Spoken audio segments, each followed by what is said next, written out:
On September 21, 2019, plainclothes police officers entered the Chamalo Medical Clinic in Kilifi County, Kenya. They demanded treatment records and arrested Salim Mohammed, a licensed clinical officer, without providing prior notice to the facility. 2 days earlier, Mohammed had provided emergency care to a 16-year-old student known as PAK. After determining she had suffered a spontaneous miscarriage, he performed a manual vacuum evacuation. Police arrested PAK directly from her recovery bed in the women's ward. This illustrates the legal conflict at the center of their arrest. PAK and Mohammed were charged under Sections 158 and 160 of the Penal Code, laws dating back to 1930 that categorize abortion as a felony. However, Article 26, Section 4 of Kenya's 2010 Constitution permits the procedure if a trained health professional determines there is a need for emergency treatment or a danger to the life or health of the mother. By prioritizing the older Penal Code over constitutional exceptions, law enforcement replaced clinical protocol with a police investigation, treating a medical recovery ward as an active crime scene. The case eventually reached the High Court in Malindi. In 2022, Justice Reuben Yakundi issued a ruling that addressed the legality of these arrests.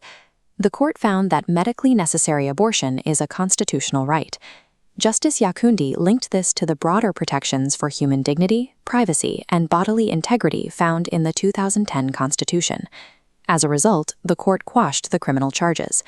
The ruling stated that enforcing the Penal Code without a clear framework for constitutional health exceptions violated the rights of both the patient and the provider.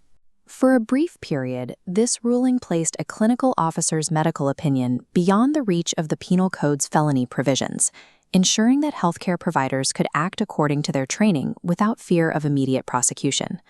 This legal tension in Kenya mirrors recent shifts in the United States, where judicial interpretations of reproductive health care have undergone significant changes.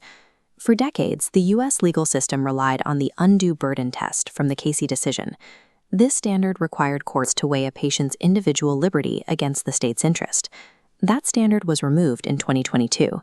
In the Dobbs decision, the Supreme Court held the Constitution does not confer a right to abortion, overturning Roe and Casey. Concluding the right isn't explicitly mentioned, authority to regulate the procedure was returned to state legislatures. This shift towards strict textualism removed the legal protections that previously prevented states from imposing absolute bans on the procedure. On April 24, 2026, the Kenyan Court of Appeal overturned the 2022 High Court decision, removing the legal protections that had previously shielded patients and providers.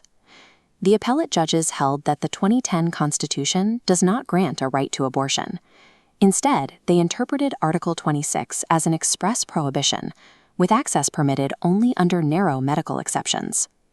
This changed the procedural reality for healthcare workers. The opinion of a trained health professional is no longer a protection that prevents an arrest. It has become an affirmative defense that must be proven during a criminal trial. While anti-abortion advocates in other jurisdictions may litigate over abstract professional concerns, Kenyan clinical officers now face the prospect of arrest and detention before they ever reach a courtroom to explain their medical decisions. By reclassifying medical judgment as a defense rather than a right, the court effectively presumes providers are guilty of a felony until they can provide proof of their medical justification in court. These shifting legal interpretations exist within a persistent regulatory vacuum. Despite international agreements, the Kenyan government maintains an official reservation on parts of the Maputo Protocol, stalling the development of clear access to safe reproductive care. This creates a lacuna, a policy void. In 2013, the Ministry of Health withdrew the national guidelines and training curriculums that health professionals use to determine when a pregnancy could be safely and legally terminated. At the same time, the Director of Medical Services threatened health workers with professional sanctions for participating in training on safe abortion practices. This left doctors caught between their constitutional duty to treat patients and a penal code that criminalizes that treatment.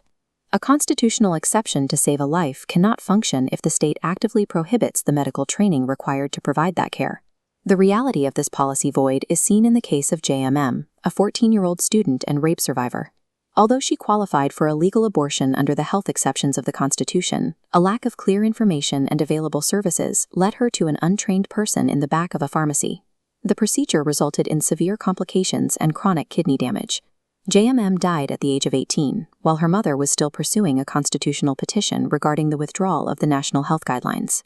When appellate courts prioritize textualist defenses over positive rights, they do not end the practice of abortion. Instead, they shift it into clandestine spaces, turning hospitals into investigative sites, leaving patients like PAK and JMM to face consequences of legal ambiguity.